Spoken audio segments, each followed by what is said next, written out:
26వ సంవత్సరంలో మరొక నూతన మాసంలో అడుగుపెట్టాం. అందును బట్టి దేవాతి దేవునికి మహిమ. అలాగే ఈ 2026 మరి మొదటి దినంలోనే ఆరాధన దినంలో ఉండటం ఆశీర్వాదకరం, శ్రేష్టమైనటువంటి స్థితి. ప్రియులారా, ఈ సమయంలో తిమోతికి రాసినటువంటి 2వ పత్రిక 3వ అధ్యాయము 1 నుంచి 7 వచనాలు చదువుతాను. ఈ విషయాన్ని జాగ్రత్తగా గమనించాలి. తిమోతికి రాసిన 2వ పత్రిక 3వ అధ్యాయము 1 నుంచి 7 వచనాలు ఈ విధంగా వ్రాయబడి ఉన్నాయి. అంచె దినములలో అపాయకరమైన కాలములు వచ్చుచున్నవని తెలుసుకున్నాము. ఎలయనగా మనుషులు స్వార్థప్రియులు, ధనాపేక్షకులు, బింకములాడువారు, అహంకారులు, దోషకులు, తల్లిదండ్రులకు అవిధేయులు, కృతజ్ఞత లేనివారు, అపవిత్రులు, అనురాగరహితులు, అతిద్వేషులు, అవాదికులు, అచితింద్రియులు, క్రూరులు, సజ్జనులు, ద్రోహులు, మూర్ఖులు, గర్వాంధులు, దేవుని కంటే సుఖానుభవమును ఎక్కువగా ప్రేమించువారు, పైకి భక్తి గలవారిగా ఉండి దాని శక్తిని ఆశ్రయించిన వారై ఉందురు. ఇటు వారికి విముఖుడవై ఉండుము. పాపభరితులై నానా విధములైన దురాశ వలన నడిపింపబడి ఎల్లప్పుడూ నేర్చుకొనుచున్న అసత్య విషయమైన అనుభవ జ్ఞానము ఎల్లప్పుడూ పొందవలెనని అవివేక స్త్రీల యొక్క ఇండ్లలో చొచ్చి వారిని చెరపట్టుకుని పోవు వారు వీరిలో చేరి ఉన్నారు అన్నారు. ఈ మాట జాగ్రత్తగా గమనిస్తే చాలా లోతైన విషయాలు ఈ ప్రాంతం నుంచి మనం నేర్చుకోబోతున్నాం. ప్రారంభంలో అంచె దినములలో అనే మాట తెలియపరిచారు. సాధారణంగా అంచె దినాలు అని అంటే చాలామంది ఇంకా రాబోతున్నాయి అనుకుంటారు. కానీ ఒక మాటలో చెప్పాలి అంటే లేఖన ప్రకారంగా అంచె దినాలు అంటే యేసు ప్రభు వారు అంచె దినాలను ప్రారంభించడానికే వచ్చారు. ఈ అంచె దినాలు అనే మాట ఏదో చివరిలో ముగింపులో అంటే ప్రభువారు 2వ రాకడలో ముందుగా వచ్చేటప్పుడు జరిగే కాలము అన్నారు. అంటే ఇంకా చెప్పాలి అంటే ప్రభువారు మొదటి రాకడకు 2వ రాకడకు మధ్య సమయాన్ని అంచె దినాలు అన్నారు. బహుశా అంచె దినాల మీద చాలా మందికి అవగాహన లేకపోవచ్చేమో, కానీ అంచె దినాలంటే కొద్ది దినాలు అనుకోవచ్చు, కానీ దేవుని దృష్టిలో అంటారు కదా, 1000 దినములు ఒక రోజు వలె ఉన్నాయన్నారు కదా. దేవుని దృష్టిలో 1000 దినాలంటే గతించినటువంటి ఒక దినం లాగే ఉన్నాయన్నారు. అందుకని దేవుని దృష్టిలో మనం కాలమానం చూడాలి తప్పించి మన దృష్టిలో పోల్చుకుంటే ఇప్పటికి ప్రభు వారు వచ్చి 2000 సంవత్సరాలు అయినాయి. ఈ 2000 సంవత్సరాలని ప్రభు దృష్టిలో ఎలా చూడొచ్చు? మనం కేవలం 2 రోజులుగానే చూడొచ్చు. మనం సరే, ఏదేమైనా మనం అంచె దినాలలో ఉన్నాము అనేది మనం చూస్తే ఈ చదవబడినటువంటి 3వ అధ్యాయంలో మనకి సుమారుగా 19 లక్షణాలు కనబడతాయి. ఇక్కడ స్వార్థపరులు, ధనాపేక్షకులు, బెంకములాడువారు, అహంకారులు, దోషకులు, తల్లిదండ్రులకు అవిధేయులు, కృతజ్ఞత లేనివారు, అపవిత్రులు, అనురాగరహితులు, ఇలా చెప్పుకుంటూ పోతే ఇవి ఆల్మోస్ట్ 19 లక్షణాలుగా మనకు కనిపిస్తాయి. ఈ భాగాన్ని మనం ఈరోజు అధ్యయనం చేయబోతున్నాం కనుక ఇందులో 4 విషయాలు మనం క్లుప్తంగా నేను మీకు వివరిస్తాను. అదేమిటయ్యా అంటే, ఫస్ట్ థింగ్ ఏమిటయ్యా అంటే అపాయకరమైన కాలములు అన్నారు. ఇది భయంకరమైన కాలము. ఫస్ట్ థింగ్ ఏమిటయ్యా అంటే భయంకరమైనటువంటి కాలము. రెండోది 2 నుంచి 4 వచనాల్లో మనం చూసాం, 19 లక్షణాలు చూసాం. ఇదేమన్నారయ్యా అంటే దేవుడు లేని ప్రపంచము, దేవుడు లేకుండా జీవించే మనుషులు ఉంటారు. భయము, భక్తి ఇంకేమీ లేకుండా బ్రతికేటువంటి స్థితిని దేవుడు లేని ప్రపంచము అన్నారు. 5వ వచనం నుంచి చూస్తే పైకి భక్తి కలిగిన వారుగా ఉండి దాని శక్తిని ఆశ్రయించిన వారు అన్నారు. అంటే భక్తి శక్తి లేనటువంటి ఆరాధనలు, భక్తి శక్తి లేనటువంటి దేవుని సన్నిధులు కలిగి ఉండేటువంటి కాలం అనేది. ఇక 4వదిగా మనం చూస్తే, ఇక్కడ 4వదిగా చూస్తే అంటున్నారు కదా, నానా విధములైన దురాశ వలన నడిపించబడి ఎల్లప్పుడూ నేర్చుకొనుచున్న సత్య విషయమై అనుజ్ఞానం ఎప్పుడూ పొందలేని, అంటే కరప్టెడ్ మినిస్ట్రీ. ఇంకా చెప్పాలి అని అంటే అవినీతి పరిచర్య. ఈ పరిచర్య ఎలాగుంటుందంటే అవినీతి. ఈరోజు పరిచర్య ఎలాగుందయ్యా అంటే వెర్రితలలో వేసేసింది. మనం ఈ చివరి 2 విషయాలు చూస్తే శక్తి లేని ఆరాధనలు కదా, శక్తి లేని మతం అనేటువంటి పదాన్ని కూడా ఉపయోగించవచ్చు. అలాంటి పరిస్థితుల్లో మనం ఉన్నాం. ఈ అవినీతి పరిచర్య చివరిది ఎలాంటిదయ్యా అంటే ఒక మంచి లేదు, ఒక ఉద్దేశం లేదు, ధనాపేక్షణ కొరకు, ఆకర్షణ కొరకు, ప్రాచుర్యం కొరకు, పేరు ప్రఖ్యాతుల కొరకు పరిచర్య చేసేటువంటి దినాలు వచ్చాయి.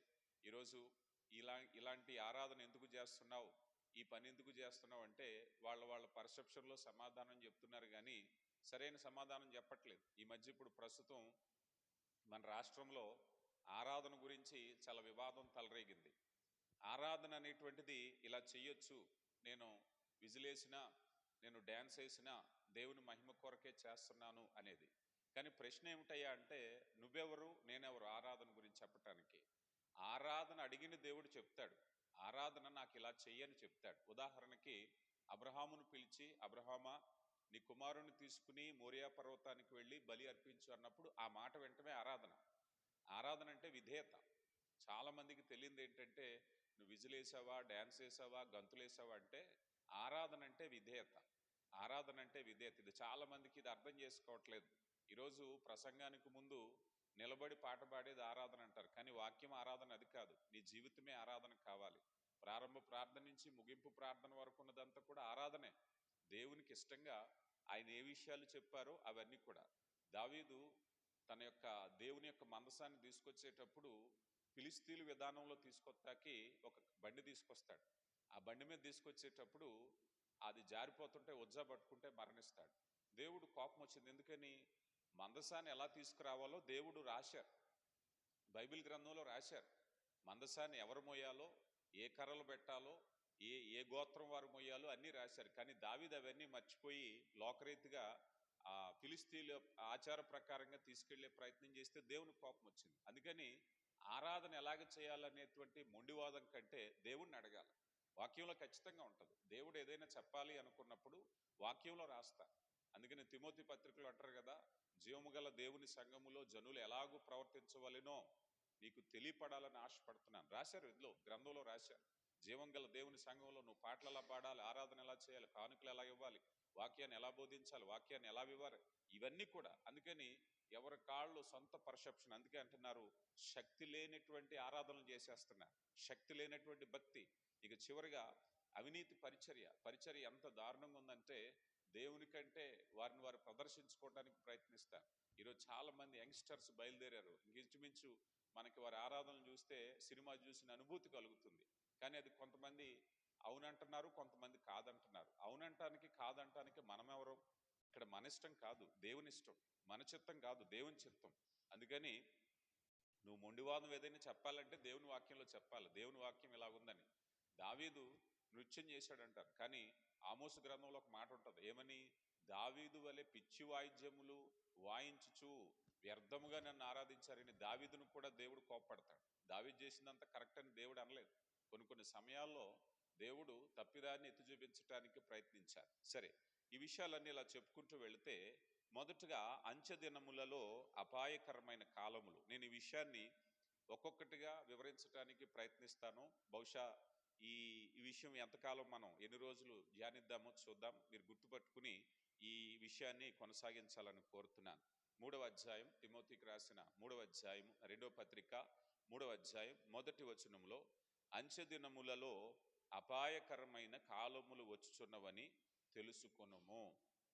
ఫస్ట్ థింగ్, విశ్వాసులుగా మనం అందరం తెలుసుకోవాల్సిన విషయం ఏమిటయా అంటే, అంచె దినములలో అపాయకరమైనటువంటి కాలములు వస్తున్నాయి. ఎలాంటి కాలాలు ఇవి? అపాయకరమైన కాలాలు, దుర్మార్గమైనటువంటి కాలాలు, నీతి లేని కాలాలు, జాలి దయి లేని కాలాలు. అందుకని అంటున్నారు కదా ఈ దినాన్ని అపాయకరమైనటువంటి కాలం. అపాయము ఎటువైపు నుంచి వస్తుందో తెలీదు, మనుషుల నుంచి వస్తుందా, ఎలాంటి పరిస్థితులు వస్తాయి అనేటువంటిది. అందుకని మొదటగా కష్టతరమైనవి, హింసాత్మకమైనవి, యేసు ప్రభు రావటానికి ముందుగా కొన్ని గుర్తులను గురించి ప్రభువారే చెప్పారు. చూడండి, మత్తయి సువార్త 24వ అధ్యాయము, మత్తయి సువార్త 24వ అధ్యాయము మొదటి నుంచి మనం చూసినప్పుడు 3వ వచనం నుంచి 24వ అధ్యాయం. ఆయన ఒలీవల కొండ మీద కూర్చున్నప్పుడు శిష్యులు ఆయనకి ఏకాంతముగా వచ్చి, ఇవి ఎప్పుడు జరుగును? నీ రాకడకు యుగ సమాప్తికి సూచనలేమిటి? మాతో చెప్పమనగా, యేసు వారితో ఇట్లనెను, ఎవడునూ మిమ్మును మోసపరచుకొనకుండా చూచుకొనుడి. అనేకులు నా పేరట వచ్చి నేనే యేసునని చెప్పి పలువురిని మోసపరుచుదురు, మరియు మీరు యుద్ధములను గూర్చి యుద్ధ సమాచారములు గూర్చి వినబోదురు. మీరు కలవరపడకుండా చూచుకునుడి. ఇవి జరగవలసి ఉంది గాని అంతము వెంటనే రాదు. జనముల మీదకి జనము, రాజ్యం మీదకి రాజ్యము లేచును. ఇక్కడక్కడ కరువులు, భూకంపాలు, ఇవన్నీ వేదనలకు ప్రారంభము. అప్పుడు జనులు మిమ్మల్ని శ్రమలు పాలు చేసి చంపెదరు. ఇలా చెప్పుకుంటూ ఇలాగా 25వ అధ్యాయం వరకు కూడా ఇవన్నీ కూడా వ్రాయబడ్డాయి. అంటే ప్రభువారు రాకడకు ముందు అంచె దినాల్లో జరిగేటువంటివి. రాజ్యం మీదకి రాజ్యం లెగిసిపోతున్నాయి. ఇజ్రాయెల్ గురించి యుద్ధాలు వింటున్నాం, రష్యా యుద్ధాల గురించి వింటున్నాం, ఈరోజు గల్ఫ్ దేశాల్లో యుద్ధాల గురించి మనం వింటున్నాం. ఎంతో రకాలైనటువంటి రాజ్యం మీదకి రాజ్యం లేచేటటువంటి రాజ్యాకాంక్షలు వచ్చినాయి, కరువులు వచ్చినాయి, కటకాలు వచ్చాయి, కరోనా వచ్చింది, భూకంపాలు వస్తున్నాయి. ఇవన్నీ కూడా చూస్తే అంచె దినములలో అపాయకరమైనటువంటి కాలములో మనం ఉన్నాము అనే విషయం మనం చూస్తూ ఉన్నాం. కనుక యేసు ప్రభు వచ్చే ముందు ముంగుర్తుగా జరిగేటువంటి విషయాలను మనం చూస్తున్నాం. ఇందులో భాగంగా రెండవది మనం చూసినట్లయితే తిమోతికి రాసిన 2వ పత్రిక 3వ అధ్యాయము 2వ వచనం నుంచి మనం చూడబోతున్నాం. అదేమిటయ్యా అన్నట్లయితే ఇక్కడ చూడండి. మొదటగా దేవుడు లేని ప్రపంచం. దీన్ని ఏమనుకున్నాం మనం? దేవుడు లేనటువంటి ప్రపంచం. ఈ దేవుడు లేని ప్రపంచంలో మొదటిదేమనగా ఏలయనగా మనుషులు స్వార్థ ప్రియులు. గమనించాలి. ఇది ఇంగ్లీష్లో సెల్ఫిష్ అంటారు. ప్రస్తుతము ప్రపంచ పరిస్థితి ఎలాగుందయ్యా అన్నట్లయితే దేవుడు లేని ప్రపంచం ఎలాగుంటుంది అని అంటే, దేవుడు లేని ప్రపంచాన్ని ఊహిస్తే మన పాత నిబంధన గ్రంథంలో ప్రసంగి గ్రంథం ఒకటి కనిపిస్తుంది. అంటే భక్తుడు దేవుడు లేని ప్రపంచం ఎలా ఉంటుంది అని చెప్పటానికి. సూర్యుని కింద సమస్తము వ్యర్థమే. ఎప్పుడు వ్యర్థమవుతుంది? దేవుడు లేకపోతే వ్యర్థం. దేవుడు లేకపోతే వ్యర్థం, జీవించే జీవితాలు వ్యర్థం. అలాగే ఈ అంచె దినాల్లో ఉండే పరిస్థితిని ఈ 2వ వచనంలో మనం చూసినప్పుడు దేవుడు లేని ప్రపంచంలో మొట్టమొదటిది ఏమిటయ్యా అంటే స్వార్థ ప్రియులు. మనిషి ఎలా బ్రతుకుతాడంటే సెల్ఫ్ సెంటర్డ్, అంటే తనే కేంద్రం. లోకంలో అన్నిటికీ కేంద్రం ఎవరంటే తనే. ఉదాహరణకి ఒక మనిషి వృత్తాన్ని మనం తీసుకుంటూ ఉంటే, ఒక మనిషి నా దేశం గొప్ప అనుకుంటాడు, నా రాష్ట్రం గొప్ప అనుకుంటాడు, నా ప్రాంతం గొప్ప అనుకుంటాడు, మా ఊరు గొప్ప అనుకుంటాడు, మా కులం గొప్ప అనుకుంటాడు, మా ఫ్యామిలీ గొప్ప అనుకుంటాడు, నాకుండే కుటుంబ సభ్యులే గొప్ప అనుకుంటాడు. ఆ తర్వాత ఇక చివరికి ఏమనుకుంటాడు? నేనే గొప్ప అనుకుంటాడు. అక్కడికి వచ్చి నిలబడతాడు. మనిషి స్వార్థం అనేటువంటిది ఏమిటయ్యా అన్నట్లయితే మనిషిక దేవుని మీద దృష్టి ఉంచడు. ఇప్పుడు మనం అపోస్తుడైన పౌలు అంటూ ఉంటారు కదా, ప్రతివారు సొంత కార్యములే చేసుకుంటున్నారు కానీ ప్రభు కార్యం ఎవరో చేయట్లేదు. అంటే ఒక ఉదయం లేచాక మనం ప్రార్థన చేసుకుంటాం. ఈ ఉదయంలో నేను ఏ పనులు చేయాలి, ఎవరిని సంతోషపెట్టే పనులు చేయాలి అంటే, ఒక సగటు మనిషి ఇదిగో నా ఉద్యోగము, ఈరోజు నా సంపాదన, నేను ఈ ప్రయాణము, ఇక్కడికి వెళ్ళాలి, వారిని కలవాలి, ఇవన్నీ బాగానే ఉన్నాయి. ఇందులో ఎన్ని పాయింట్స్ దేవుని సంతోషపరిచే ఉన్నాయి. ఒక డే నువ్వు డిజైన్ చేసుకునేటప్పుడు ఈ డేలో ఇవన్నీ కూడా చేసే పనులు, వ్యాపకాలు, రాకపోకలు, పనిపాటలు, సంభాషణలు, సంతోషాలు, ఆనందాలు, ప్రదేశాలు దర్శించటము, తిని లేకపోతే ఇంకొకటి ఏదైనా, ఇవన్నీ నా సంతోషం కోసమే. ఇందులో దేవుని సంతోషపరిచే ఇవేమన్నా ఉన్నాయా? ఒకటి వేసుకుంటే రాను ఏమవుతున్నాయంటే దేవుని సంతోషపరిచే విషయాలు ఉండవు. సెల్ఫ్ సెంటర్డ్ అంటే స్వార్థ ప్రయత్నం, అంటే ఇక తన సంతోషమే, ఇక ఎవరి సంతోషం లేదు, దేవుని సంతోష పెట్టడం లేదు. అందుకే దేవుని యొక్క కృపను బట్టి అపోస్తుడైన పౌలు అంటారు కదా, మీరు భోజనం చేసినా పానం చేసినా దేవుని మహిమ కొరకు చేయండి అయ్యా, దేవుని దృష్టిలో పెట్టుకుని చేయండి అంటారు. ఈరోజు దేవుని దృష్టిలో పెట్టుకునే లేదు. ఎందుకనంటే అతను దేవునిపై కాకుండా ఇతర మనుషుల మీద కాకుండా నేను ఇతరుల గురించి బ్రతుకుతున్నానా, లేకపోతే ఇతరుల సంతోషం గురించి ఆలోచిస్తున్నానా, దేవుని సంతోషం గురించి ఆలోచిస్తున్నానా, ఇవేమి ఆలోచించరు. నేను సంతోషంగా ఉంటే చాలు. ప్రపంచంలో ప్రస్తుతము మనుషులు ఎంత భయంకరంగా ఉన్నారు అంటే సెల్ఫ్ సెంటర్డ్. ఎందుకనంటే తన జీవితంలో తను ఎవరికి ప్రాధాన్యత ఇస్తున్నాడు? దేవునికి ప్రాధాన్యత ఇవ్వట్లేదు, స్నేహితులకు ప్రాధాన్యత ఇవ్వట్లేదు. ఉదాహరణకు మనం అనుకుందాం, అన్నదమ్ముల మధ్య, అక్క చెల్లెళ్ళ మధ్య, తోబుట్టువుల మధ్య గొడవలు వస్తున్నాయి. కారణం ఏముంది? ఆస్తి పంపకం. ఆస్తి పంపకంలో ప్రతి మనిషి ఏమనుకుంటాడు? అంత సమానంగా ఉండాలని అనుకోవట్లేదు. ఉన్న దాంట్లో నేను ఎంత మేలు పొందుకుంటాను, ఆ ప్రయారిటీలో ఎదుటివాడు నష్టపోతున్నాడా, ఎదుటివాడు కష్టపడుతున్నాడా, ఇవన్నీ అనవసరం. నేను బాగుంటే చాలు. మనుషులు అందరికంటే ముందు ఇదిగో భార్య భర్తల్లో కూడా ఒకరికంటే ఒకరికి స్వార్థం. దేవుని వాక్యం చెప్తుంది, మనుషులు స్వార్థప్రియులు. పొరుగువారి గురించి ఆలోచించకుండా, స్నేహితుల గురించి ఆలోచించకుండా, బంధుమిత్రుల గురించి ఆలోచించకుండా, ఏమి ఆలోచించకుండా ఏం చేయాలి అన్నట్లయితే నా సంతోషమే ద ఫస్ట్ ప్రయారిటీ. నేను హ్యాపీగా ఉంటే చాలు, ఎవరు ఏమైపోయినా నాకు అనవసరం. ఏం జరగాలి? దేవుని చిత్తమా నా చిత్తమా? మనకు తెలుసు, వాక్యం నేర్చుకునేటప్పుడు ఉదాహరణకి ఏమని చెప్తాం? మీరు పరిశుద్ధులుగా ఉండుట దేవుని చిత్తం. మీరు దేవా నీ చిత్తాన్ని జరిగించాలని నన్ను నడిపించని ప్రార్థన చేస్తాం. దేవుని చిత్తం జరిగించాలి అని అంటే కొన్నిసార్లు నువ్వు బాధపడాలి, నీతి కొరకు నువ్వు నిలబడాలి, విమర్శలు ఎదుర్కోవాలి. అలా కాకుండా నా ఆలోచన మేబీ నా సంతోషాన్ని గనక నేను ఫాలో అయితే, నా ఆనందాన్ని గనక నేను ఫాలో అయితే, ఇక నేను ఎవరి గురించి పట్టించుకోవాల్సిన అవసరం లేదు. ఉదాహరణకి ఒక వ్యసనంలోకి వెళ్ళాను, అయ్యో పరిశుద్ధాత్మను నేను దుఃఖపరుస్తున్నానేమో ఆలోచించవలసిన పని లేదు. పరిశుద్ధాత్మను నేను వేదన కలగజేస్తున్నానేమో. అందుకే ఎఫెసీ పత్రికలో అపోస్తుడైన పౌలు అంటారు కదా, పరిశుద్ధాత్మను దుఃఖపరచకుడి అంటారు. ఉదయం లేచినప్పటి నుంచి మనం చేసే పనులు దేవునికి వ్యతిరేకంగా చేసినప్పుడు, అవి పరిశుద్ధాత్మకు వ్యతిరేకంగా ఉంటే మనం స్వార్థప్రియులం కాకపోతే, దేవా నా సంతోషం కంటే నీ సంతోషమే, నా ఆనందం కంటే నీ ఆనందమే, నేను స్వయం చిత్తం నెరవేర్చుకోవటానికి రాలేదు, ఎందుకంటే దేవుని చిత్తాన్ని నెరవేర్చడానికి వచ్చారు అని మనం ఎప్పుడైతే అనుకుంటామో ఆ విధంగా ఆలోచిస్తాం. అంటే మనకు కొన్ని డిజైర్స్ ఉంటాయి. ఉదాహరణకి ఇక్కడ ఒక సర్టెన్ అమౌంట్ ఆఫ్ ఆహారం ఉంది, ఎవరు తినాలి అని అంటే వీరందరిలో నేనే ఎక్కువ తినాలి అనే కోరిక సొసైటీలో. వీరందరూ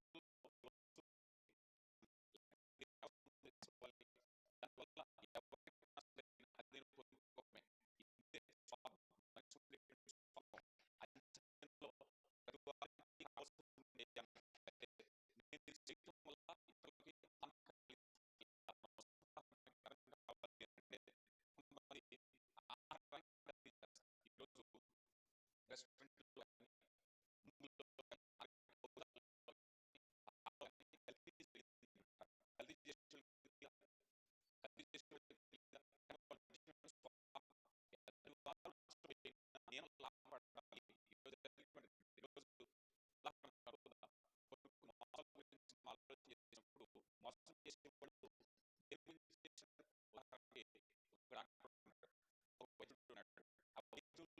ఇతరులకు మోసం చేస్తాడంటే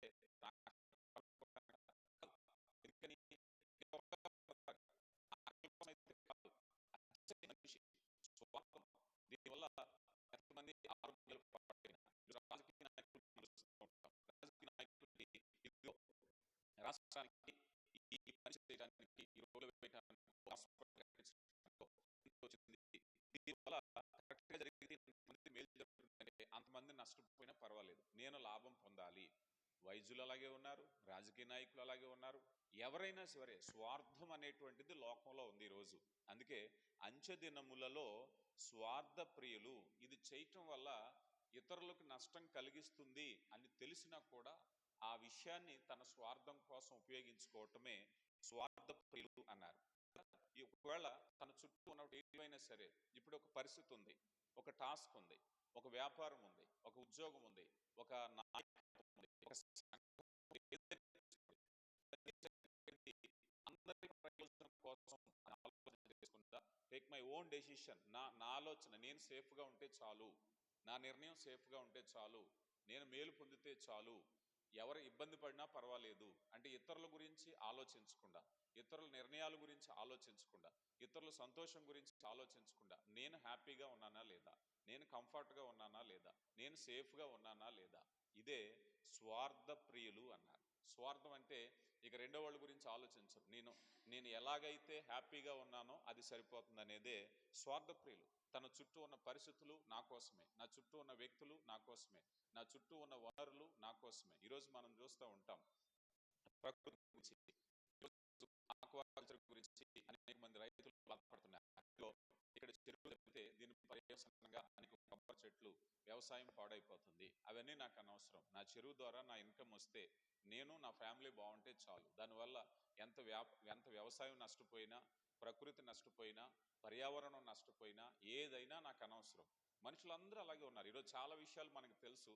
కొన్ని కొన్ని టెక్నాలజీలు ఉపయోగించడం వల్ల ప్రకృతి నష్టపోతుందని మనందరికీ తెలుసు. అయినా కూడా ఎవ్వరు కూడా నా సేఫ్ సైడ్ కదా, కనీసం పక్కవారి గురించి చూడరు, మన తర్వాత తరం గురించి చూడరు, మానవుల గురించి చూడరు, భూమి గురించి చూడరు, ప్రకృతి గురించి చూడరు. అన్నీ అవసరమే. ఉదాహరణకు మనం అనుకుందాం, ప్లాస్టిక్ యూసేజ్ అనేది నష్టం. ప్లాస్టిక్ ఉపయోగించటం అనేది చాలా వరకు నష్టం.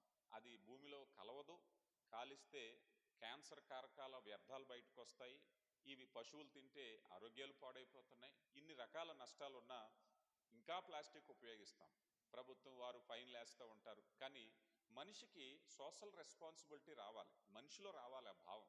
ఇదిగో నేనే కాదు, నలుగురిని బ్రతికించాలి, నలుగురికి నష్టం కలిగించేది నేను చేయకూడదు అని ఎప్పుడైతే మనిషి ఆలోచిస్తాడో స్వార్థాన్ని విడిచిపోయి. అందుకే దేవుని వాక్యం అనేటువంటిది అంత్యకాలములలో ఎందుకు అవసరం అంటే, వీటన్నిటికీ వ్యతిరేకమైన దేవుని వాక్యం. మనం 19 విషయాలు మనం చూడబోతున్నాం. ఈ 19 విషయాల్లో కూడా మనం చూసినట్లయితే ఈ 19 విషయాలు కూడా దేవుని వాక్యానికి వ్యతిరేకమైనవే. అందుకే దేవుని వాక్యం దగ్గరికి ఎందుకు రారు, ఇవన్నీ తప్పని చెప్తుంది. రే అబ్బాయి, ఒక ఫ్యామిలీలో నలుగురితో ఉన్నప్పుడు జాగ్రత్తగా నువ్వు కూడా ఆలోచించుకో. అందరిలోనే నేనే ఉండాలని నువ్వు అనుకోవద్దు. ఎందుకంటే నువ్వు ఖచ్చితంగా ఉండాలి. వాక్యం చెప్తుంది, సమానత్వాన్ని బోధిస్తుంది, ఇతరుల క్షేమాన్ని గురించి బోధిస్తుంది. అలాంటి స్థితి మనకు కావాలి. అలాంటప్పుడు మనం చూసినప్పుడు మన సొంత ఇష్టాన్ని నెరవేర్చుకునేటప్పుడు ఎదుటి వ్యక్తి దుర్భరంగా ఉన్నాడా, ఎదుటి వ్యక్తి ఆకలిగా ఉన్నాడా, ఎదుటి వ్యక్తి కష్టపడుతున్నాడా, ఎదుటి వ్యక్తి పేదరికంలో ఉన్నాడా. ఈరోజు మనం చూడండి, సొసైటీలో వేల కోట్ల ఆస్తిపరులు ఉంటారు కదా, వేల కోట్ల ఆస్తిపరులు ఉంటారు. ఇదే సొసైటీలో తినడానికి తిండి లేని వారు ఉంటారు. పరిస్థితి ఎందుకు వచ్చింది? స్వార్థం కదా, స్వార్థం. నాకు అప్పుడప్పుడు అదే అనిపిస్తూ ఉంటుంది. చాలామంది సెలబ్రిటీ అనేటువంటి వారు, లేకపోతే గొప్ప గొప్పగా డబ్బు సంపాదించే వాళ్ళు, వారి ఖరీదైనటువంటి జీవితం, చాలా ఖరీదైన ప్రయాణాలు, ఖరీదైనటువంటి వాహనాలు, వాళ్ళు ఎప్పుడైనా ఆలోచన చేస్తే వారు వెళ్ళే మార్గంలో చూసినప్పుడు నాకు ఇంత ఖరీదైన వాహనం అవసరం, అంత ఖరీదైనటువంటి లైఫ్ స్టైల్కి వెళ్ళరాళ్ళు. సొసైటీలో ఎంతమంది ఆహారం లేకుండానే బాధపడుతుంటే నేను ఇంత విచ్చలవిడిగా ఖర్చు పెట్టడం అవసరమా? ఆ ఆలోచనే ఎందుకు రాదు? ఎందుకు రాదు? స్వార్థం. స్వార్థం ఉన్న వాళ్ళు అలాగ ఆలోచన చేయరు. ఈరోజు ఒక ప్రయాణానికి చాలా మంది వింటూ ఉంటారు, ఇదిగో ఇలా ఖరీదైనటువంటి వాహనాన్ని, ఖరీదైన విమానాన్ని, ఖరీదైనటువంటి జీవన విధానాన్ని, ఫలానా వారు షర్ట్, ఫలానా వారు డ్రెస్, ఇదిగో ఇన్ని లక్షలు, ఇన్ని కోట్లు అంటూ ఉంటారు. వాళ్ళు ఎప్పుడైనా ఆలోచన చేస్తే, మనసు పెట్టి ఆలోచన చేస్తే, ఒక పూట ఆహారం తినడానికి కష్టపడే ప్రజలు ఉన్నారు ఈ లోకంలో. నేను ఇంత ఖరీదైన జీవితాన్ని ఎందుకు జీవించాలి అని ఆలోచన చేస్తే ఆ పని చేయలేరు.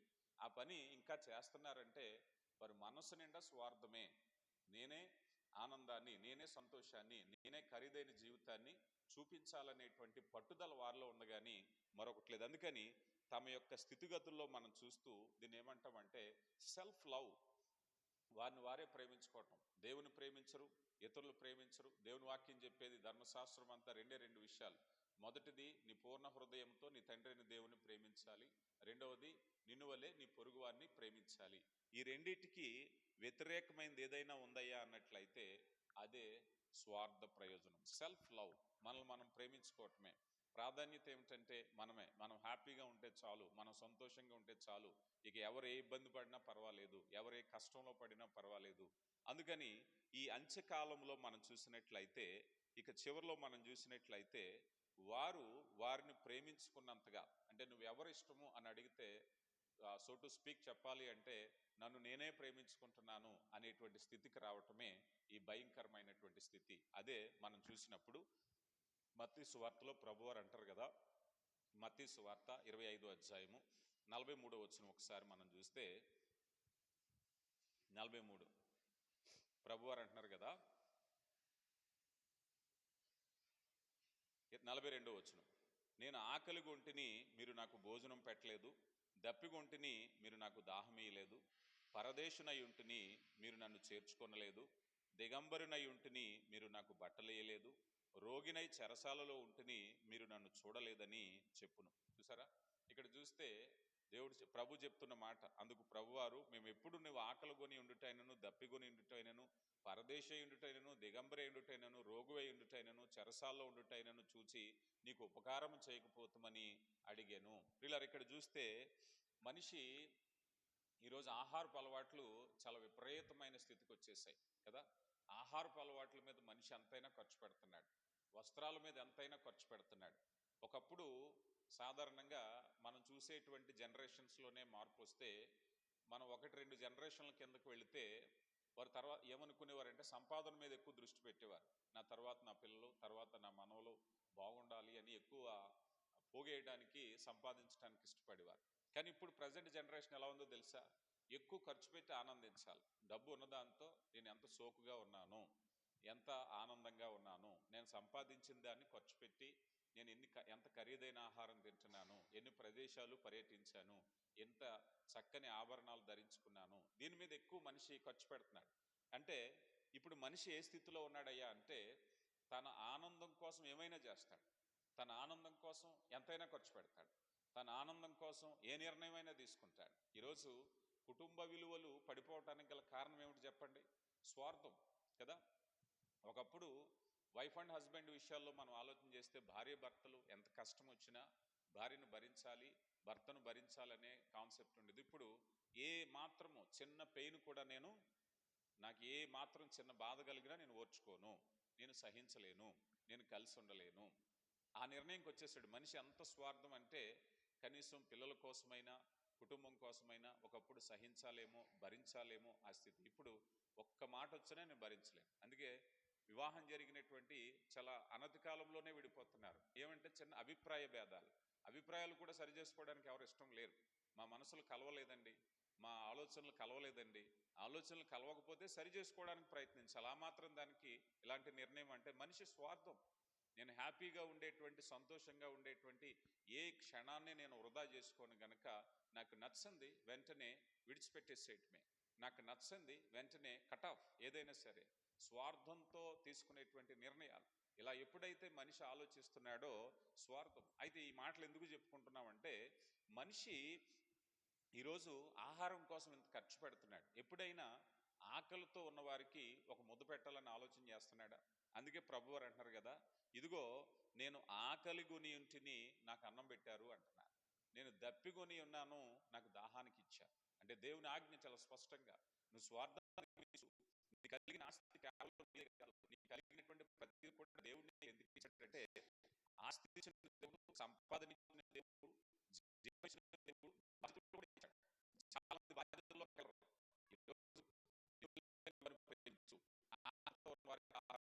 మనం కూడా ప్రార్థన చేస్తాం, ప్రభువా ఇదిగో నాకు జీతం ₹1,00,000, లేకపోతే వ్యాపారంలో ₹1,00,000 వచ్చింది, లక్ష నీకే, లక్ష ఇచ్చిన దేవుడు, లక్ష ఇచ్చి నీకు ఆశీర్వదించిన దేవుడు బాధ్యతలు కూడా ఇచ్చాడు. ఏం బాధ్యతలు ఇచ్చారు? వాక్యం చెప్తే, వాక్యం చదివితే తెలుస్తుంది. ఇదిగో ఇక్కడ చాలా స్పష్టంగా అంటున్నారు, ఇదిగో నేను ఆకలి కొని ఉంటే నాకు ఇచ్చారు. నీకు ఇచ్చింది ఎందుకయ్యా అంటే, సమాజ ఉపయోగకరం కూడా నువ్వు వినియోగించాలి. సాటివారు ఆకలితో ఉన్నప్పుడు ఆలోచన చేయాలి. ఈరోజు చాలా మంది, ఇదిగో దేవుడు నాకు గొప్పగా ఇచ్చారు, బంగారం ఇచ్చారు, వస్తువులు ఇచ్చారు, ఇల్లు ఇచ్చారు, పొలాలు ఇచ్చారు, ఆస్తులు ఇచ్చారు, దేవుడు నన్ను ఆశీర్వదించాడు, హల్లెలూయా ఆమేన్ అంటారు. కానీ అయ్యో దేవుడు నాకు ఇంత ఇచ్చాక దేవుని మాట నేను వినాలి కదా. దేవునికి ఏమి ఇష్టమైన పనులు? ఇదిగో వాక్యం చెప్తుంది ఇక్కడ, నేను పరదేశం ఏంటి, నన్ను దిగంబరిన ఏంటిని, నాకు బట్టలు ఇచ్చారు.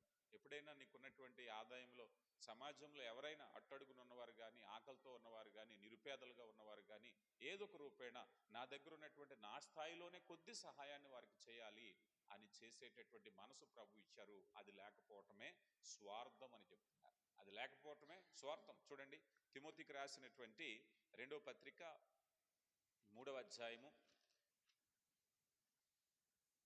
అధ్యాయము ఈ 2వ వచనంలో మనం చూసినప్పుడు, మనుషులు స్వార్థప్రియులు. ఎంత స్వార్థప్రియులయ్యా అన్నట్లయితే, ఇదిగో మనుషులు ధనాన్ని అధికంగా, ఈ స్వార్థంతో నేను హ్యాపీగా ఉంటే చాలు, ఈ ఆనందాన్ని నేనే అనుభవించాలి, ఇల్లంతా లంకంత ఇల్లు కట్టుకుంటారు, పంపకాలు వచ్చేసరికి ఇల్లంతా నేనే ఉండాలి, ఇల్లంతా నేనే ఉండాలి. ఈ మధ్యకాలంలో ఒక యవనస్తుడు అంటే వివాహం జరిగి పిల్లలు ఉన్నటువంటి వ్యక్తే నా దగ్గరకు వచ్చి, అయ్యా ప్రార్థన చేయండి, నాకు ఒక ఇల్లు ఉంది, పెద్ద ఇల్లు ఉంది, వివాదంలో ఉంది, ఆ ఇల్లు నాకు గనక వస్తే, ఆ తగాదాలో గనక ఇల్లు నాకు వస్తే, ఆ ఇల్లు అంతట్లో దేవుని సేవ చేయాలనుకుంటున్నాను అన్నాడు. నాకు చాలా ఆనందం వేసింది. మంచిదే, తన ఇంటిని దేవుని సేవకు ఇవ్వాలనుకుంటున్నాడు అని నేను ఆనందపడ్డాను. కానీ తర్వాత తెలిసింది ఏమిటయ్యా అంటే, అది అన్నదమ్ములు వాటాల్లో, తోబుట్టువులు వాటాల్లో ఉండేటువంటి ఇల్లు. ఆ తోబుట్టువులను ఎవరికి లేకుండా తనే సొంతం చేసుకోవడానికి ప్రయత్నిస్తున్నాడు. ఆ తోబుట్టువులు ఎవరికి ఉండడానికి ఇష్టం లేదట. లంకంత ఇల్లు ఆ ఇంటిలో విభాగాలుగా పంచుకోవాల్సిన ఇల్లు, కానీ ఇప్పుడు తన స్వార్థం ఎలాగుంది, నాకే వచ్చేయాలి. దానికి మళ్ళీ పైపొచ్చి ఏమని చెప్తున్నాడు, ఏదో గొప్ప సేవా కార్యక్రమం చేసినట్టు నేను దేవునికి ఇవ్వాలి అనుకుంటున్నాను అన్నాడు. నువ్వు న్యాయవంతుడు అయితే ముందు నీ అన్నదమ్ములకు న్యాయం చేయి, నీ కుటుంబానికి న్యాయం చేయి. వారికి అన్యాయం చేసి దేవుడి సేవ చేస్తానంటే దేవుడు కూడా ఒప్పుకోడు. నీ స్వార్థం. అంత చక్కటి ఇల్లు, 3 కుటుంబాలు ఉండదగిన ఇల్లు ముగ్గురు పంచుకోండి, సంతోషం. వాళ్ళు రోడ్డు మీద ఉన్నా పర్వాలేదు. వాళ్ళు చూస్తే నేను తర్వాత కనుక్కుంటే, అయ్యా మేము రోడ్డు మీద ఉన్నామండి, మమ్మల్ని రావనివ్వట్లేదు, బాధగా ఉంది అంటే, మనిషి తోబుట్టువులు రోడ్డు మీద ఉన్నా, కష్టంలో ఉన్నా కనీసం నీడకు రాకుండా చేసేటువంటి ప్రయత్నం చేస్తున్నారు. అలాగా ఈ జీవితంలో మనం చూసినప్పుడు అంచె దినాలలో మనిషి స్వార్థంతో ఉన్నాడు. చివరిగా ఈ అంశంలో యోహాను గారు రాసినటువంటి మొదటి పత్రిక 3వ అధ్యాయము 17వ వచనాన్ని మనం చూస్తే, ఈ లోకపు జీవనోపాధి గలవారయుండి తన సహోదరుని లేమి కలుగుట చూచియు అతని ఎడల ఎంతమాత్రము కనికరము చూపని వానియందు దేవుని ప్రేమ ఎలాగు నిలుచును కదా. కొంతమందికి జాలి ఉండదు. తన సహోదరుడు కష్టంలో ఉన్నాడు, తన సహోదరుడు ఆపదలో ఉన్నాడు, తన సహోదరుడు కన్నీళ్ళలో ఉన్నాడు. అలాంటప్పుడు నీకు కలిగిన దాంట్లో సహాయం చేయాలనే గుణం లేకపోతే నువ్వు ఎంత చేసినా కూడా నువ్వు స్వార్థపరుడివే. అందుకని అంచె దినములలో అపాయకరమైనటువంటి కాలాలలో మొదటి లక్షణం ఏమిటంటే స్వార్థం. రెండో లక్షణాన్ని మనం చూద్దాం. మరలా తిమోతికి రాసిన 2వ పత్రిక 3వ అధ్యాయము మనం నేర్చుకున్నాం. రెండవది ధనాపేక్షకులు. ధనాపేక్షకులు చూడండి, దినాల్లో జరిగే రెండవది ధనాపేక్ష. సొసైటీ మీరు గమనించండి, ఈ కోట్లాది మంది చేసే మన చుట్టూ ఉన్న వ్యక్తులు కానీ, ఏ దేశంలో ఏ ప్రాంతంలో ఎక్కడ ఉన్నా కూడా ఏం చేస్తున్నారు అంటే సంపాదిస్తున్నారు. దేవుని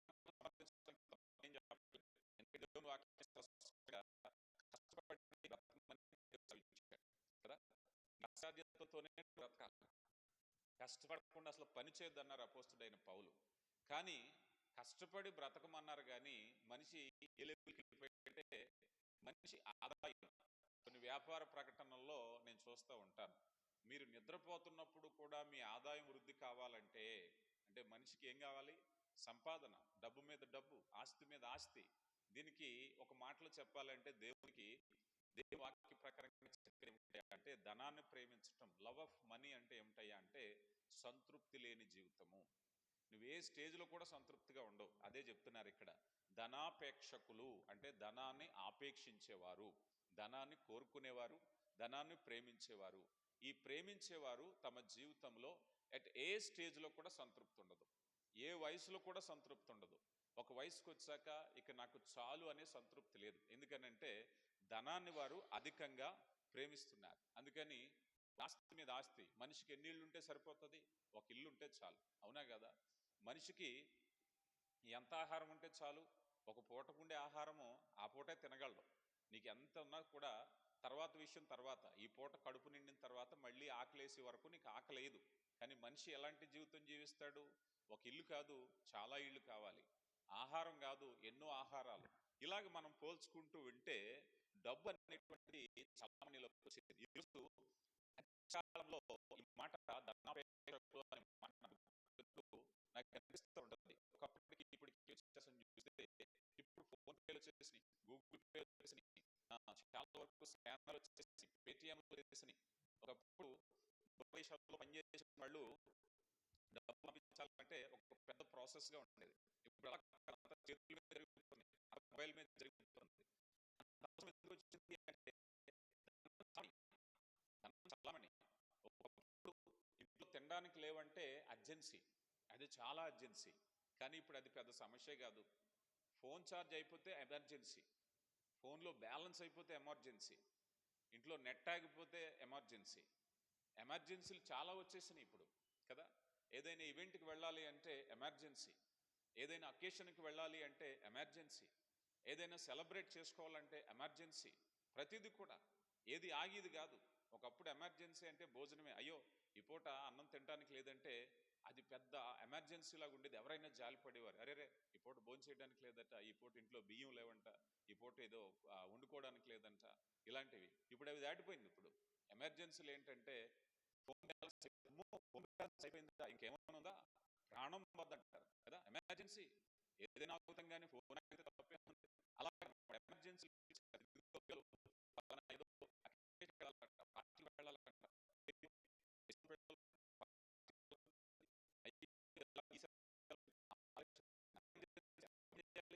మనిషి అవసరాల్లో పుట్టిందే ఈ ఈ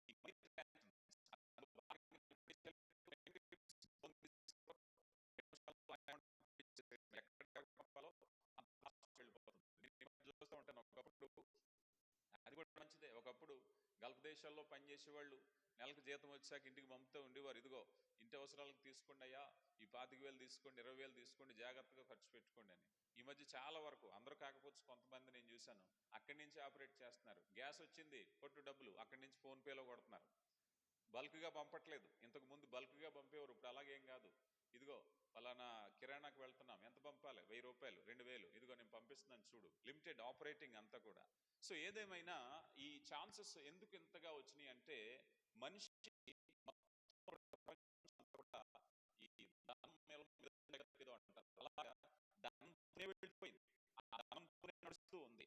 అలాంటి పరిస్థితుల్లో మనిషి ఇది ఎక్కడ కనిపించింది అంటే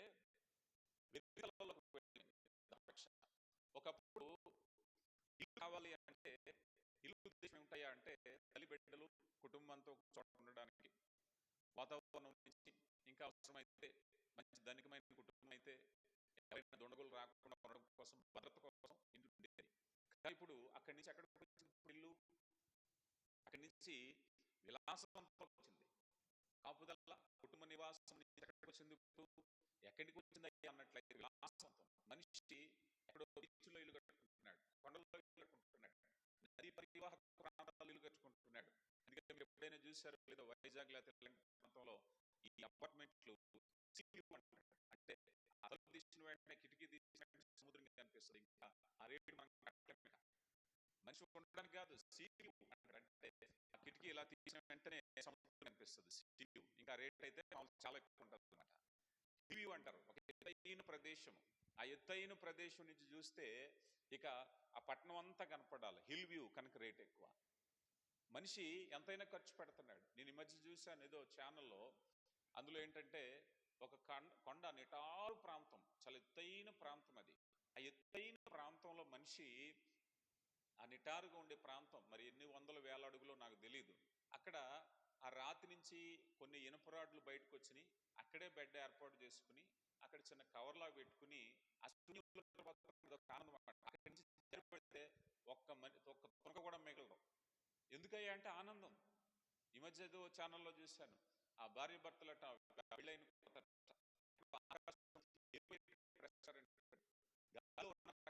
వాళ్ళు అక్కడి నుంచి జారి పడితే దిక్కు దివానం లేదు. పరిస్థితులు ఎంతో దారుణంగా ఉన్నాయంటే మనిషి అక్కడికి వెళ్ళి తినడం కోసం ఎంతైనా ఖర్చు పెడతాడు. ఎందుకయ్యా నీకు అంత అంటే సంతోషం, అలా చేయాలి అంటే సంతోషం. మనిషి ఇక తన యొక్క పరిమితికి ఆ లిమిట్ అనేది లేదు. మనిషి గల్ఫ్ దేశాల్లో మనం చూస్తూ ఉంటాం. మనం సాధారణంగా మన దేశంలో అభివృద్ధి చెందిన ప్రాంతాలు, సిటీ సెంటర్లో ఇల్లు కట్టుకోవడం అంటే ఇష్టం మనకి. ఎక్కడండి ఇల్లు అంటే బస్ స్టాండ్ దగ్గర. ఎక్కడయ్యా ఇల్లు అంటే మెయిన్ సెంటర్లో అంటుంటారు. వాళ్ళకి అలా కాదు, జనాభా పెరిగిపోయి కొలిది ఏం చేస్తారంటే వాళ్ళు ఊరవతలు కట్టుకుంటూ ఉంటారు. వాళ్ళకి అదొక ఆనందం, ఏకాంతంలో ఉండేటువంటి ఇల్లులుగా కట్టుకుంటూ ఉంటారు. మనిషి ఏదైనా కూడా సంపాదన ఎందుకంటే మనిషి సంతోషించటానికి. ఈరోజు బట్టల మీద ఖర్చు పెడుతున్నాడు. ఎందుకు సంపాదన అని అంటే ఖర్చు పెట్టాలి. అయ్యా సాధారణంగా ఒక వ్యక్తి 10,000 వచ్చి కష్టంగా ఉందండి నెల అంటే, 1,00,000 రూపాయలు ఇచ్చిన ఆయనకి కష్టంగానే ఉంటుంది, 2,00,000 వచ్చిన ఆయనకి కష్టంగానే ఉంటుంది. ఎందుకు కష్టం అంటే ఈ 10,000 వచ్చిన ఆయన 1,000 రూపాయల బట్టలు కొనుక్కుంటే 1,00,000 రూపాయలు వచ్చిన ఆయన ఏం చేయాలి, 10,000 బట్టలు కొనాలి. మామూలు మాటలు కాదు కదా. ఇదిగో ఈ షర్ట్ ఖరీదు 1,00,000 రూపాయలు అంటారు, ఈ శారీ ఖరీదు 25,000 అంటారు. ఎందుకని? నీ లివింగ్ స్టైల్ పెరగటం అనేటువంటిది. అదే సంతృప్తి లేని జీవితం. ఆభరణాలకు పెట్టాలి, ఫారెన్ టూర్లకు పెట్టాలి, బట్టలకు పెట్టాలి, నగలకు పెట్టాలి. ఒకటని కాదు, నగలు పోనేదో ఒకప్పుడు ఒక నగ వేసుకుంటే సంతోషంగా జీవితాంతం వేసుకునేవారు, బంగారంతో నగ. ఇప్పుడు నగలు కూడా ఒకటే ప్రదేశాలు వేసుకుంటే అదొక నామోషి. నగలు మారిపోతుండాలి. ఎప్పుడు వేసుకున్న నగ కాదు. ఒకప్పుడు బట్టలు మార్చేవారు, ఇప్పుడు నగలు కూడా మార్చాలి. మోడల్ నగలు మార్చాలి. లేదు బంగారం కొనే స్థితి లేకపోతే రోల్డ్ గోల్డ్ అయినా మార్చాలి. ఒకటే నగ వేసుకోవడం నామోషి మళ్ళీ ఇప్పుడు బంగారం మీద కదా. కొంతమంది విచిత్రంగా మనం చూస్తూ ఉంటాం. ఇన్వెస్ట్మెంట్ మన ఈ మధ్య కాలంలో నేను లండన్ నుంచి ఒక స్నేహితుడు వచ్చాడు. ఆయన చెప్తూ ఉన్నాడు, చాలా పురాతనమైన కారు కొన్నాడట.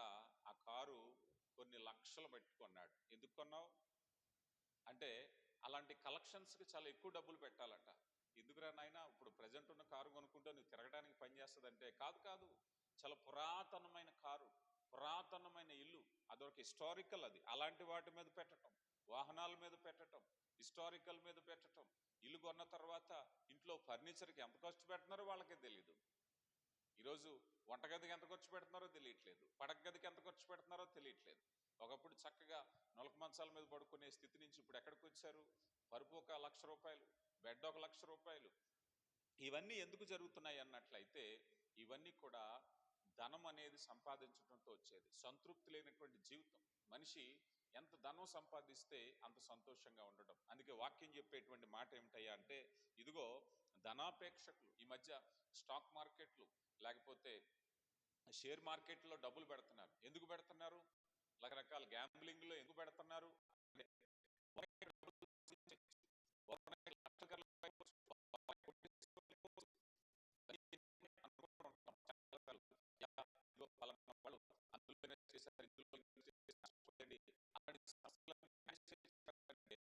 మనిషి బుద్ధి అలాగే ఉంటాయి.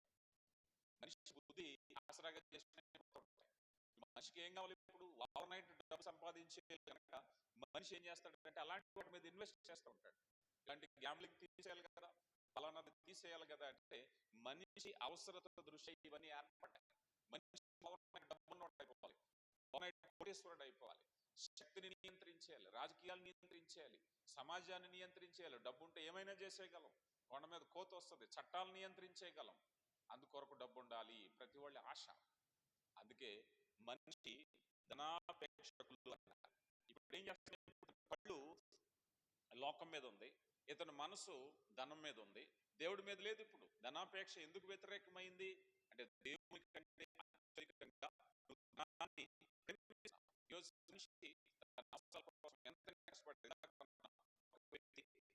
పెద్ద కోటీశ్వరుడే ఆహారంలో కల్తీ చేస్తాడట, మరో దాంట్లో కల్తీ చేస్తాడు. ఎందుకు చేస్తాడు కల్తీ అని అంటే, తన అవసరాల కోసం చేసేటువంటి పని. తను చేసేటువంటి పని ఎవరు నష్టపోయినా తను ఇంకా డబ్బు సంపాదించాలి. తను చేసే పని ఎందుకొరకంటే ఎవరు ఏమైపోయినా కూడా సంపాదించటానికి వెనకాడకపోవటం. కనుక ప్రియులారా, ధనాపేక్ష అనేటువంటిది ఏం చేస్తుందయ్యా అన్నట్లయితే దేవుని చిత్తాన్ని మనకు దూరం చేస్తూ ఉంది. చూడండి, తిమోతికి రాసిన మొదటి పత్రిక 6వ అధ్యాయము 10వ వచనం చదవండి.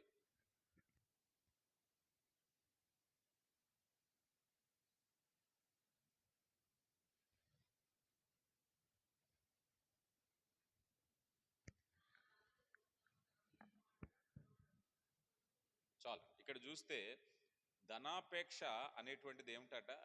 విశ్వాసము నుండి తొలగిపోయి నానా బాధలతో తమ్మును తామే ఏం చేశారటండి? పొడుచుకున్నారట చాలా మంది. ఎందుకంటే ధనాపేక్ష సమస్త కీడులకు మూలం. మీరు చూస్తే ధనాపేక్ష ఆరోగ్యాలను పాడు చేస్తుంది, ధనాపేక్ష కుటుంబాలను పాడు చేస్తుంది, ధనాపేక్ష మనశ్శాంతి లేకుండా చేస్తుంది. ధనాపేక్ష చివరికి ఏమంటున్నారు? తమ్మును తామే పొడుచుకున్నారు. చాలా మంది ఆత్మహత్య చేసుకున్నారు అప్పుల్లోకి వెళ్ళిపోయి.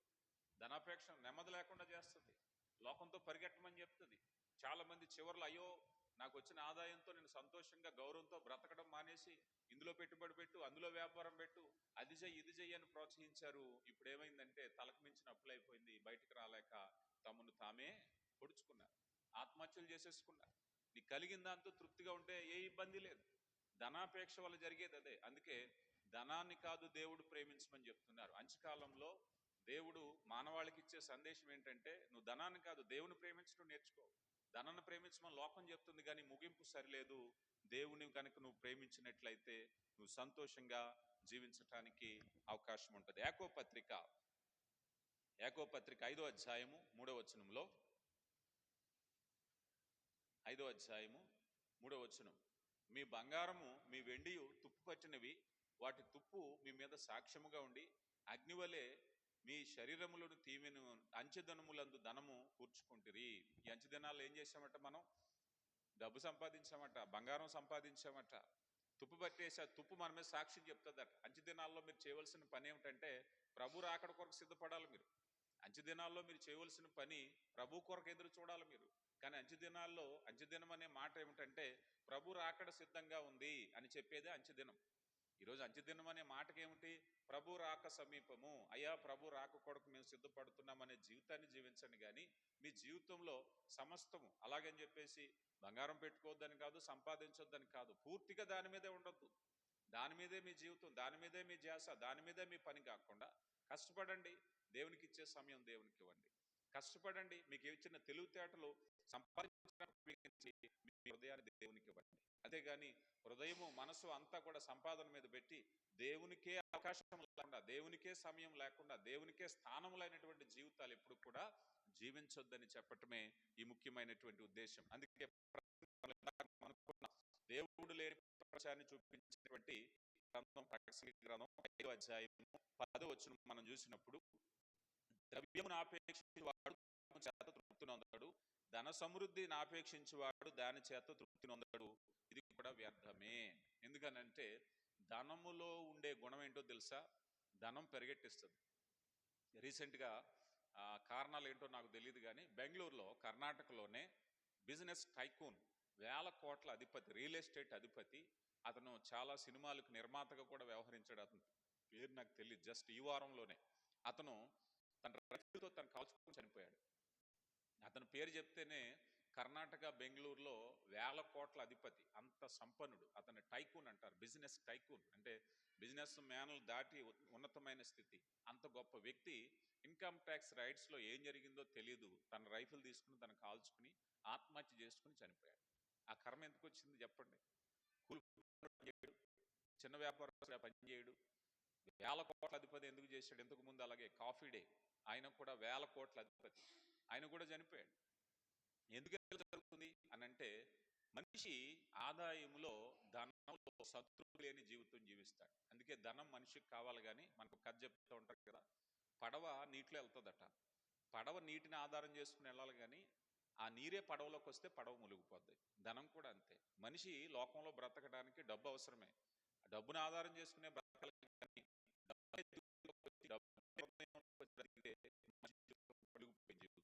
అలాగా మనం చూస్తే అంచె దినములలో మనం చేయవలసిన పని ఏమిటయ్యా అన్నట్లయితే, మనకి ఇవ్వబడినటువంటి సమయాన్ని, మనకి ఇవ్వబడినటువంటి తలంతులను దేవునికి మహిమకరంగా జీవించటం నేర్చుకోవాలి. ఇర్మియా గ్రంథము, చివరిగా ఇర్మియా గ్రంథము 17వ అధ్యాయము 10వ వచనాన్ని మనం చూస్తే, 17వ అధ్యాయము 10వ వచనం,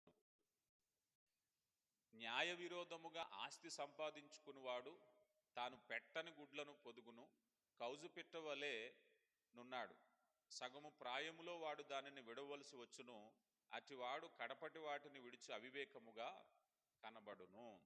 ఏం చేస్తాడటండి? తనకు పెట్టని గుడ్లను పొదిగేటటువంటి వాడు. మనకు కలిగిన ఆస్తి, రోజు మనిషి ఎవరి ఆస్తిని ఎలాగైనా సంగ్రహించడానికి ఇష్టపడుతున్నారు. న్యాయం ధర్మం లేదు. ఇది నాది కాదేమో, ఇది పరాయి వాళ్ళదేమో, ఇది అన్యాయమేమో, ఇది పాపమేమో, ఏమీ లేదు. మనిషి ఆ ఆస్తి నాకు వచ్చిందా లేదా, ఆ డబ్బు నాకు వచ్చిందా లేదా, నేను అనుభవించానా లేదా, అది అన్నదమ్ములదైనా కావచ్చు, ఇతరులదైనా కావచ్చు, ఇంకొకరైనా కావచ్చు, తాను పెట్టని గుడ్లను పొదగటమే ఎవరైనా సరే. అలాంటి పరిస్థితిని కనుక నీ కష్టార్జితాన్ని సంతోషంగా ఉండే ఇబ్బంది ఏమీ లేదు. కానీ ఇక్కడ వాక్యం చెప్తుంది, మనిషి ధనాపేక్షలోకి వెళ్తే ఆ స్వభావంలోకి వెళ్తాడు. ఈరోజు మనం చూస్తాం, భయంకరంగా సెటిల్మెంట్లు చేసేవాళ్ళు విచిత్రంగా ఉంటాయి. సెటిల్మెంట్లు చేసేవాళ్ళు వాళ్ళు ఎంత కఠినంగా ఉంటారు అంటే, వాళ్ళకి సంబంధం లేదు కానీ కూర్చుంటారు, ఇది మాకు కావాలని చెప్పేసి. నీకు సంబంధం ఏంటయ్యా, ఎవరో కష్టపడి అవన్నీ వాళ్ళకి తెలియదు. ఆ సెంటిమెంట్స్ ఏమీ లేవు, ఆలోచన ఏమీ లేదు, నేను పొందుకున్నానా లేదా. ధనం నేర్పించే గుణం అదే. ధనంలోకి వెళితే మనిషిలో సెంటిమెంట్స్ ఉండవు. కనుక ప్రియులారా, ఈ విషయాలు మనం చూసినట్లయితే అంచె దినములలో, అపాయకరమైనటువంటి కాలములో జరిగేటువంటి ఈ లక్షణాలను గురించి మనం చూసినట్లయితే దేవుడు మనతో హెచ్చరిస్తున్నాడు. బిడ్లారా, జాగ్రత్త, అంత్యకాలంలో అపాయకరమైనటువంటి కాలంలో మీరున్నారు కనుక ఇదిగో మొదటగా స్వార్థ ప్రియులు, ధనాపేక్షకులు, ఇవి 19 అంశాలు. నేను మిగిలిన పాఠాల్లో ఒక్కొక్కటిగా వివరించడానికి ఇష్టపడతాను. ఈరోజు ఈ 2 అంశాలతోనే ముగిస్తున్నాను. కానీ దేవుడు ఎందుకు హెచ్చరిస్తాడు? పరిశుద్ధాత్మ దేవుడు అంటే ఆ స్థితిలో మీరున్నారేమో జాగ్రత్తగా సరి చేసుకోండి. అంచె దినములో అందరూ అలాగే ఉన్నారు కదా, నువ్వు అలా ఉండొద్దని దేవుడు చెప్తున్నాడు. అయ్యా, మనుషులందరూ అలాగే ఉన్నారు కదా స్వార్థప్రియులుగా, నువ్వు అలా ఉండొద్దు. మనుషులందరూ ధనాపేక్షకులుగా ఉన్నారు కదా, నువ్వు అలా ఉండొద్దు. ఎందుకంటే దేవుని ప్రేమించే మనసును కలిగి ఉండు, దేవుని చిత్తాన్ని జరిగించడానికి ఉండు. నువ్వు నీ కొరకు పుట్టిన వ్యక్తివి కాదు, దేవుని మహిమ కొరకును పుట్టిన వ్యక్తివి. ఈ భూమి మీద నా పని ఏమిటయ్యా అంటే నా దేవుని చిత్తాన్ని నేను జరిగించాలి. అలాంటి ఆత్మీయ సంగతులు తెలుసుకుని ఆత్మానుసారులుగా జీవించాలి, శరీర కార్యాలను జయించాలని పరిశుద్ధాత్మ దేవుడు వాక్యం ద్వారా సెలవిస్తున్నాడు. మరి మిగిలిన విషయాల తర్వాత కొనసాగిద్దాం. దేవుడు మిమ్మల్ని దీవించునుగాక. ప్రార్థించుకుందాం. కృప కలిగిన దేవా, ప్రేమ కలిగిన దేవా, నిత్యుడగు తండ్రి, విత్తబడిన వాక్యాన్ని